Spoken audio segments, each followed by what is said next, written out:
So, student, in last lecture by Mahatma Gandhi with the support of Muslim, and now we have seen that how this movement started in cities and town. Now, what happened in the countryside? गांव की बात करते हैं कि non cooperation movement का गांव में क्या असर रहा. So, rebellion in countryside. From the cities, the non-cooperation movement spread to the countryside. शहरों से नॉन कोऑपरेशन मूवमेंट फैला गांव की तरफ.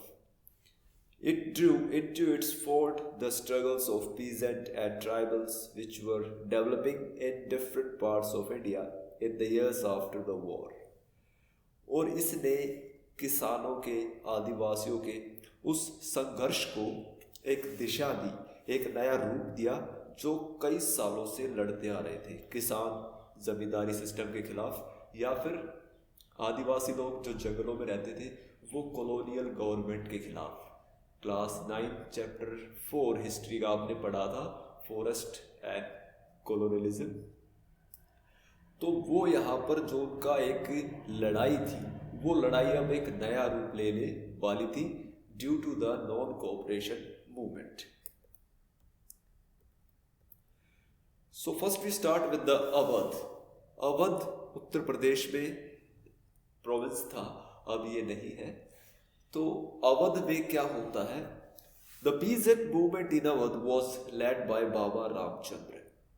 तो यहाँ पर किसानों ने आंदोलन किया और उनका लीडर यहाँ पे बना बाबा रामचंद्र. बाबा रामचंद्र एक इंडेंचर लेबर था जिसने फिजी में एक मजदूर के तौर पे काम किया था.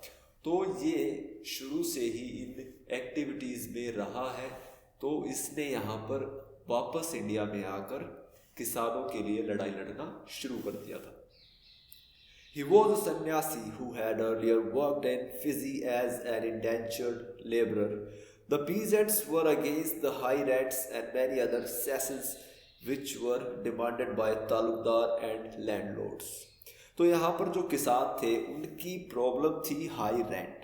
जो रेंट वो पे करते थे किसानी या खेती करने के लिए, और ये रेंट उनको पे करना पड़ता था तालुकदार और लैंडलॉर्ड, जमींदारों को और तालुकदारों को. The peasants demanded reduction of revenue, abolition of बेगार and social boycott of oppressive landlords. तो यहाँ पर किसानों की मांग थी कि जो ये टैक्स है, रेवेन्यू सिस्टम है, ये रेंट है, इसको कम कर दिया जाए. बेगारी सिस्टम जो था, बेगारी कहते थे, ये जो जमींदार होते थे या ये तालुकदार जो होते थे, ये इन किसानों को, गरीब किसानों को अपने घर के काम करवाते थे, अपने घर पे एज अ मजदूर, एज अ नौकर रखते थे बिना कोई पैसा दिए.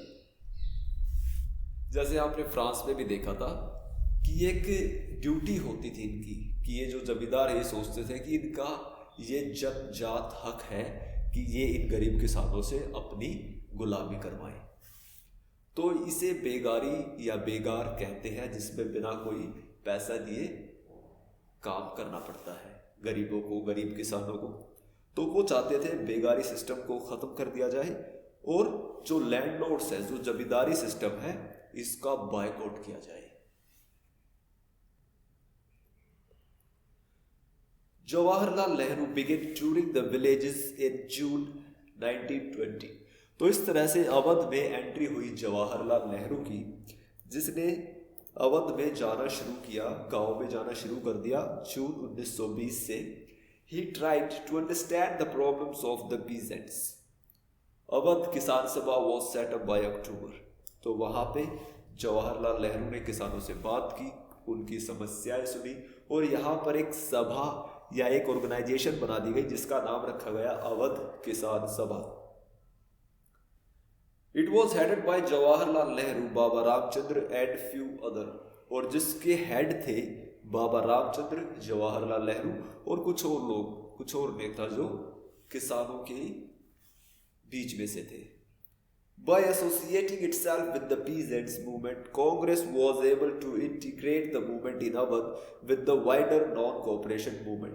तो इस तरह से कांग्रेस ने जवाहरलाल नेहरू के थ्रू अपने आप को किसानों से अटैच कर दिया और किसानों की ये जो मांगे थी, किसानों का जो आंदोलन था, इसको मिला लिया गया नॉन कोऑपरेशन मूवमेंट के साथ। At many places people stopped paying rents by invoking the name of महात्मा। और जैसे ही ये नॉन कोऑपरेशन मूवमेंट के साथ जोड़ा गया, लोगों ने खुलकर इसको सपोर्ट किया और जो रेंट्स वगैरह वो पे करते थे वो पे करना मना कर दिया गया। कई जगह पर लोगों ने कहा, महात्मा गांधी ने कहा है रेंट्स पे मत करो, तो उन्होंने रेंट्स पे करना बंद कर दिया। ट्राइबल पीजेंट्स, अब बात करते हैं आदिवासी किसानों की। तो tribal peasants gave their own interpretation of Mahatma Gandhi and the idea of Swaraj. तो गांव के लोगों ने जिस तरह से नॉन कोऑपरेशन को अपनी समस्याओं के साथ जोड़कर देखा, ऐसे ही आदिवासी लोगों ने भी नॉन कोऑपरेशन का जो मतलब था, जो इसका मीनिंग था, वो अपने तरीके से डिफरेंट लिया। उन्होंने क्या सोचा? The tribals were prevented from entering the forest to graze cattle और to collect fruits and firewood. तो चैप्टर 4 9th हिस्ट्री में आपने पढ़ा था कि जब फॉरेस्ट एक्ट आया था तो आदिवासी लोग जो थे उनको जंगलों से निकाल दिया गया था, जंगलों में उनके जाने को बैन कर दिया गया था। तो आदिवासियों के लिए ये गुस्से की बात थी, ये उनकी डिमांड थी कि उन जंगल उनका घर है और उनको उनके घर में जाने से नहीं रोका जा सकता। The new forest laws were a threat to their livelihood. The government forced them to do बेगार on road construction. सरकार ने इन आदिवासी लोगों को बेगारी में लगा दिया, जो भी सरकारी काम होते थे। Many rebels from the tribal areas become non-violent and after carried guerrilla warfare against the British official. तो इसमें से बहुत सारे ट्राइबल पीपल जो थे, बहुत सारे ट्राइबल लीडर बनकर बाहर निकले, जिन्होंने अंग्रेजों के खिलाफ रिबेलियन कर दिया, विरोध कर दिया इनकी, अंग्रेजों की इन सभी बातों का। उसी में से एक था अलूरी सीताराम राजू, जो आंध्र प्रदेश में एक आदिवासी जाति का नेता था। इसने अंग्रेजों के खिलाफ लड़ाई छेड़ दी, जिसे गुरिल्ला वॉरफेयर कहा जाता है। तो इसको अलूरी सीताराम राजू को पकड़ लिया गया और इसको फिर फांसी पे चढ़ा दिया गया था। लेकिन यहाँ पर अंग्रेजों को आदिवासी लोगों के विरोध का सामना करना पड़ा था। तो ट्राइबल पीपल ने यहाँ पर नॉन कोऑपरेशन का मतलब निकाला, फॉरेस्ट एक्ट को बायकॉट करो। स्वराज इन प्लांटेशन, अब बात करते हैं प्लांटेशन की मजदूरों की। The plantation workers were not permitted to leave the tea garden without permission as per the Indian Immigration Act of 1859. Plantation पे काम करने वाले मजदूरों की अपनी अलग प्रॉब्लम्स थी। प्लांटेशन पे काम करना अपने आप में एक बहुत ही बड़ा एक्सप्लॉयटेशन था, किसी सजा से कम नहीं था। प्लांटेशन में काम करने का मतलब था कि 16-17 घंटे लगातार खड़े रहकर काम करना तेज धूप में, और उसके बदले जो पैसा मिलता था, जो वेजेस दी जाती थी, वो बिल्कुल कम होती थी। तो ये अपने आप में एक अलग दुनिया थी, एक अलग प्रॉब्लमेटिक सिचुएशन थी। तो जब आदिवासी लोगों तक नॉन कोऑपरेशन पहुंचा तो उन्होंने इसका मीनिंग अपने तरीके से निकाला। यहाँ पर स्वराज प्लांटेशन में कैसे आया? 1859 का एक एक्ट था, इंडियन इमिग्रेशन एक्ट कहते हैं इसको, और ये जो एक्ट है, ये कानून है, इसके हिसाब से कोई भी प्लांटेशन वर्कर अपनी जगह को छोड़कर नहीं जा सकता। वो जहाँ पर काम कर रहा है, जिस भी टी गार्डन में वो काम करता है, वो बिना अपने मालिक की मर्जी से, बिना उसकी परमिशन से अपने घर भी नहीं जा सकता था। तो वो इस तरह से यहाँ पे एक बंधुआ मजदूर के तौर पे काम करते थे। When the news of non-cooperation movement spread to the plantations, many workers began to defy the authorities. तो जैसे ही नॉन कोऑपरेशन मूवमेंट की खबर उन तक पहुंची तो उन्होंने इस एक्ट का बायकॉट करना शुरू कर दिया। They left plantations and headed towards their home. तो उन्होंने प्लांटेशन छोड़ अपने घरों की तरफ रास्ता पकड़ा।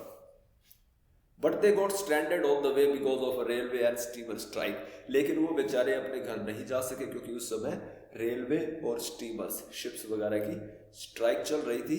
They were caught up by the police and brutally beaten up. और रास्ते में ही उनको पुलिस ने पकड़ा क्योंकि इन्होंने कानून तोड़ा था, इनलैंड इमिग्रेशन एक्ट। तो कानून तोड़ने की उनको सजा दी गई, उनको मारा गया, बुरी तरह से पीटा गया पुलिस की तरफ से।